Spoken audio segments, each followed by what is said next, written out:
Dans l'immensité du palais impérial, derrière les hauts murs de la cité interdite, un empereur a choisi de disparaître aux yeux du monde. Ce n'était pas la peur qui le poussait à se retrancher, mais un désir profond d'échapper aux intrigues et aux attentes écrasantes du pouvoir. L'empereur Jianwen, jeune souverain de la dynastie Ming, n'a régné que 4 ans avant d'être renversé par son oncle. Mais son histoire ne s'arrête pas là. La légende raconte qu'il n'est pas mort dans l'incendie de son palais. Certains disent qu'il a échappé aux flammes en se déguisant en moine et qu'il a erré, loin du faste, loin des complots. Il aurait vécu dans l'ombre, marchant sur les routes poussiéreuses, trouvant refuge dans des temples perdus. D'autres affirment qu'il s'est installé dans les montagnes, méditant sur son destin et sur la fragilité du pouvoir. Était-il rongé par le regret ou trouvait-il enfin la paix qu'il n'avait jamais connue au palais?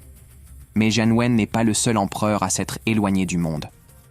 L'empereur Jiajing, lui, a choisi l'isolement non pas pour fuir, mais pour se consacrer à des pratiques ésotériques.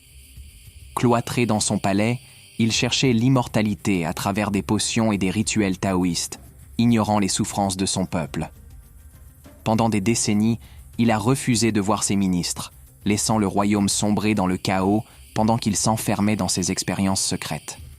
Plus tard, un autre empereur, Wanli, a suivi le même chemin, mais par lassitude. Fatigué des querelles politiques, il a cessé d'apparaître en public, refusant de signer des édits ou de recevoir ses conseillers. Pendant près de 30 ans, il a vécu reclus, enfermé dans ses appartements, laissant l'empire s'effriter lentement sous le poids de l'inaction. L'histoire chinoise regorge de souverains qui, malgré leur pouvoir absolu, ont préféré l'ombre à la lumière. Étaient-ils des lâches ou simplement des hommes dépassés par leur propre destin? Peut-être ont-ils compris ce que peu de dirigeants osent admettre, que le trône, aussi doré soit-il, est parfois une prison. Découvre l'histoire autrement. Abonne-toi, like et partage.